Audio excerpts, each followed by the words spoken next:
Welcome to the Queer Confidence Podcast, the podcast to help you become your most confident queer self.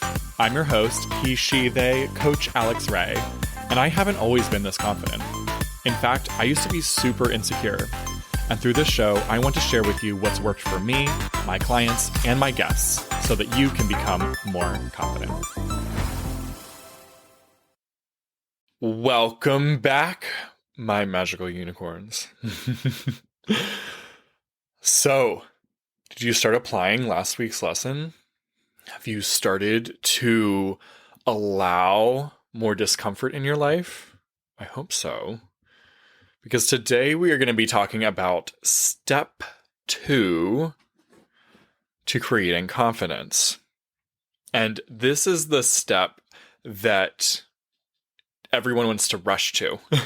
And it's probably what you've been trying to do to feel less insecure, to feel more confident. You've probably been trying to do more things, right?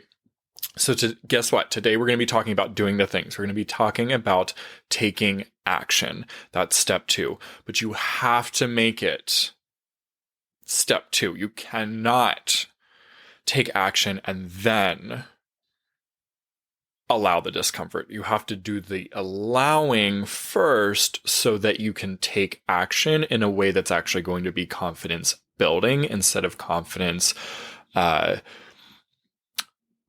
tearing down, destroying. That's the word, confidence destroying. So when we talk this week about taking action, there are a couple filters that you're going to want to run through your head before you go and do the thing. And the first is, it really is just the one filter, but am I doing this to feel comfortable again? Right? And if you are, then you need to stop what you're doing and just stay put. You need to allow yourself to feel whatever uncomfortable shit is coming up before you go and do anything. Because if you're in a rush to do something about it, then you are always going to sacrifice yourself to some extent. And that's why I say you're going to destroy your confidence even more. But this part is really fun because we're going to be talking about what you're going to do. And this is where you get to have the discomfort and go and do something that proves to your brain that you made it.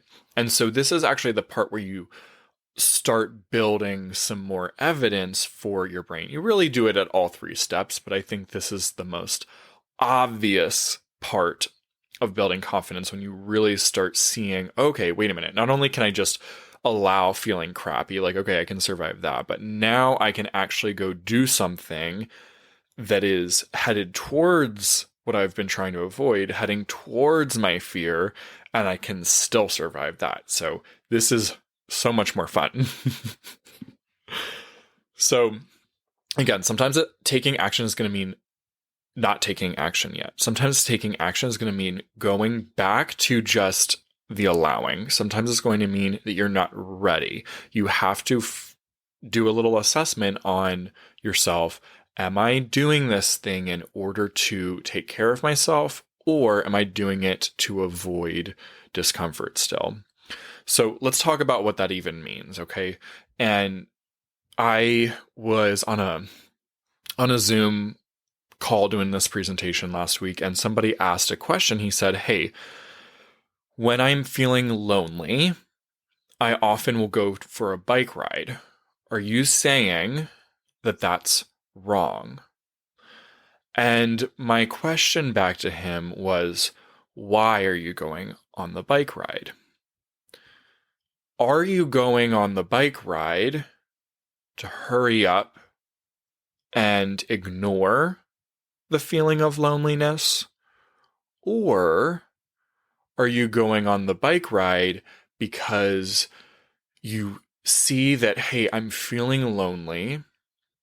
I'm thinking these thoughts about how I'm not worthy and not enough, and normally I want to avoid myself, but instead of avoiding myself by pulling up Grindr or surfing Instagram or TikTok or whatever you do, I'm going to instead go on a bike ride and spend some time with myself.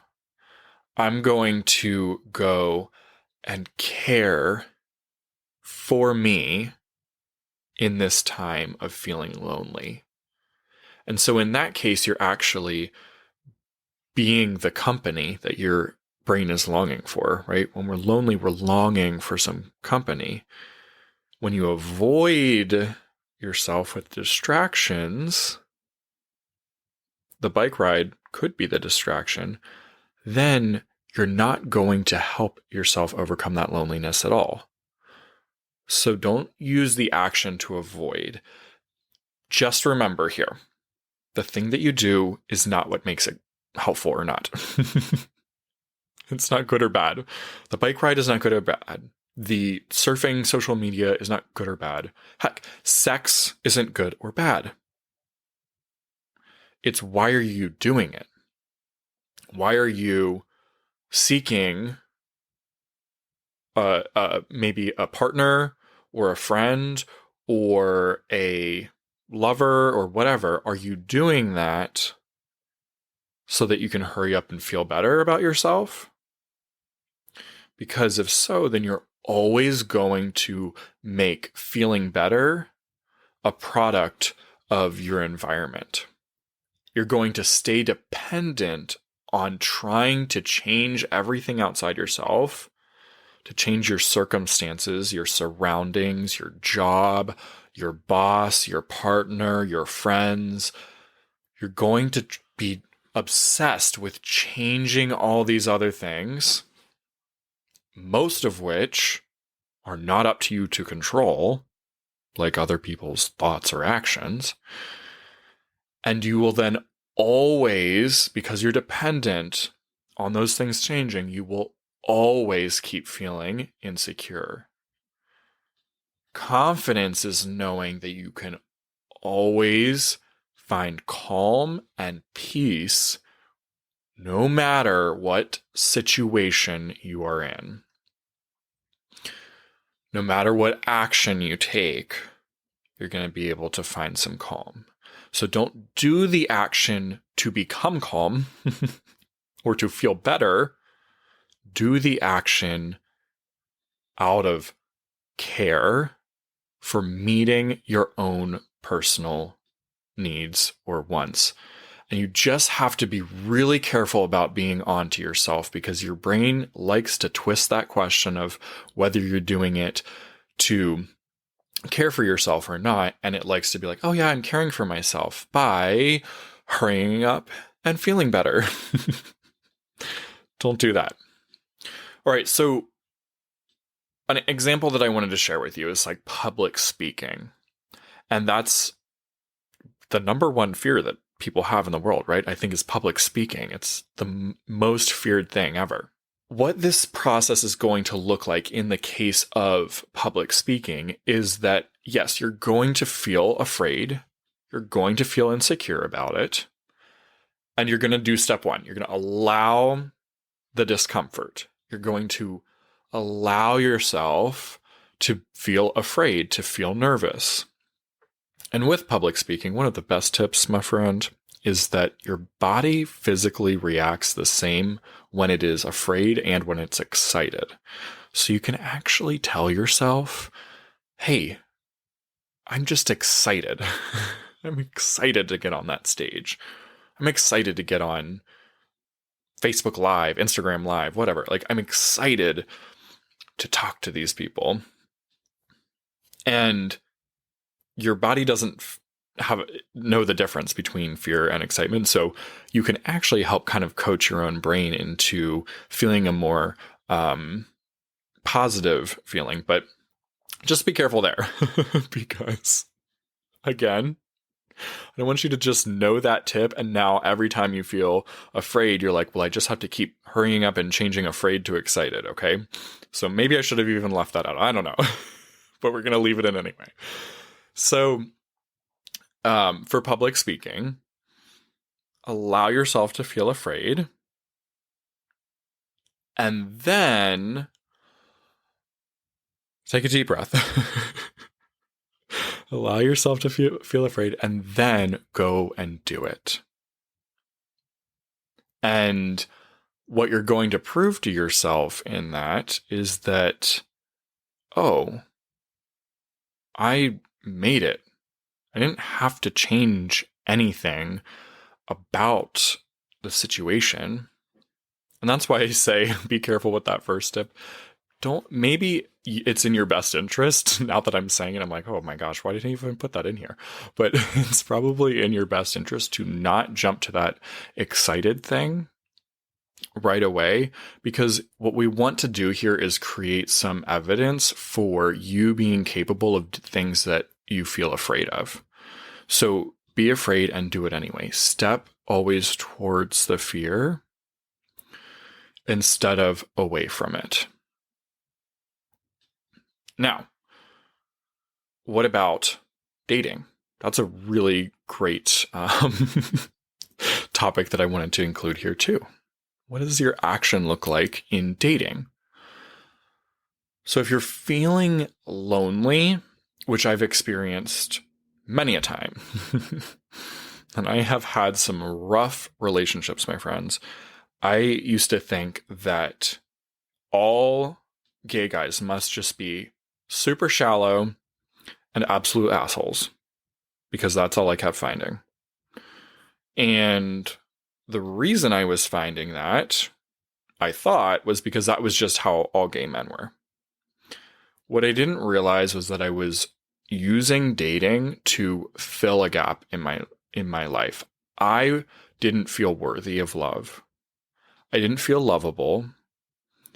I didn't feel, well, worthy. Let's just stick with that word. I didn't feel worthy. And so I was going out seeking men to validate me. All I wanted was somebody to tell me I was worthy so that I could believe it too.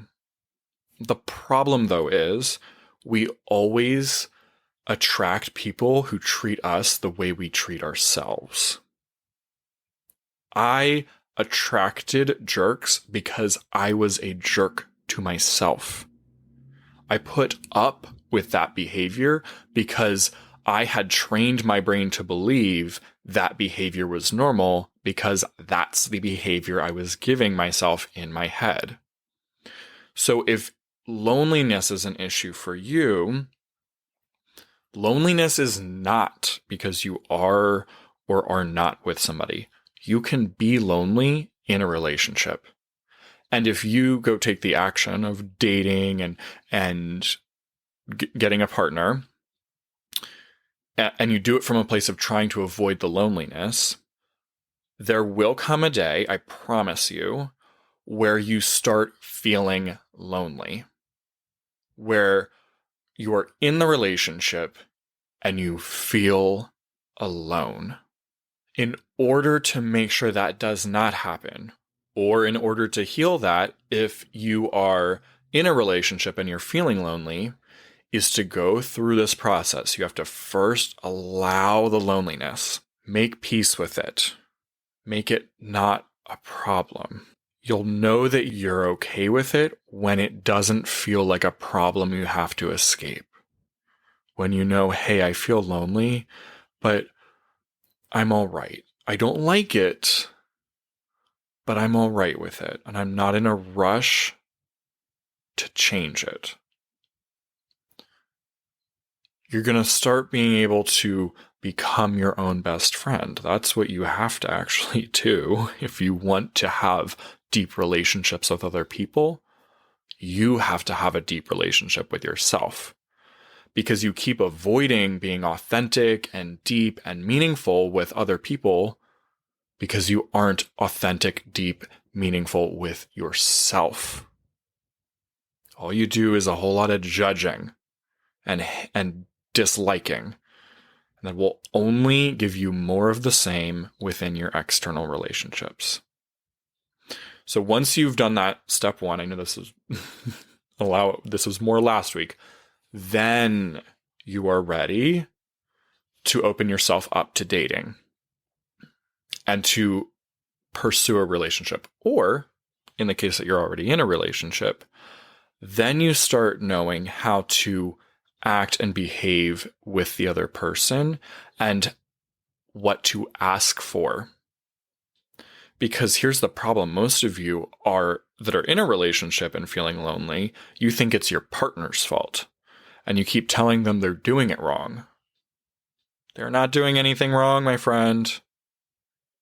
They're doing exactly what they're doing, exactly what they should be doing. We know they should be doing it because they're doing it.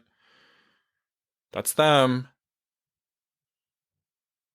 It's your job to heal the loneliness first, to allow it to make it not a problem, and then to approach your partner from the standpoint of, hey, here's what I want in this relationship. Are you on board with that? And then if they're not, now you have a decision to make. But you have to be able to provide it for yourself, to be able to be your own best friend first before you can expect any other person to do it. Remember, you cannot control their actions. You can only control your own. So when you start with that first step of allowing it, then you can do the second step from a more detached place, from a place of ease, where you are not attached to the outcome. You can go and take the action of speaking in public without being attached to a result of everyone standing and applauding you and thinking you're the best person on the whole damn planet, and that's the only way you're ever going to go out and public speak again. You allowed yourself to feel lonely. You know you can make peace with that. And then when you approach your partner or you approach your dating a new partner, if they aren't willing to be on board with you in what you're looking for in the relationship, you're not attached to them staying with you. You're feeling very unattached because you're not dependent on their reaction in order to feel okay, in order to feel worthy, in order to feel lovable, in order to feel confident. You are approaching it with, hey, I allowed myself to feel like shit. I could do it some more. I don't like it, but I can. And now I'm going to take action out of that without needing to get a specific return. So, in summary, make sure you do that first step really thoroughly. And then when you're ready to take some action, ask yourself, are you doing it to escape your own head? Or are you doing it to care for yourself, for your 100% valuable, 100% worthy, 100% lovable, 100% enough self?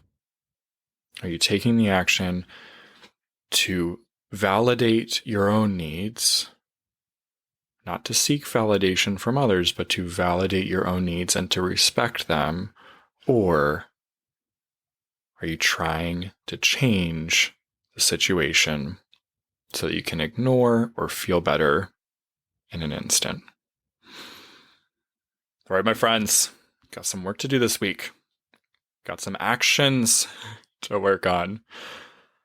Next week, we're going to talk about how to have your own back, the third and final step of becoming confident. I'll see you then. If you enjoyed this episode, don't keep it to yourself. Share it with a friend so they too can become more confident. You can also help more people find the show by leaving a 5-star review wherever you listen. And if you want to become a more confident queer with support from yours truly, head to coachalexray.com or use the link down in the show notes. I'm looking forward to working with you.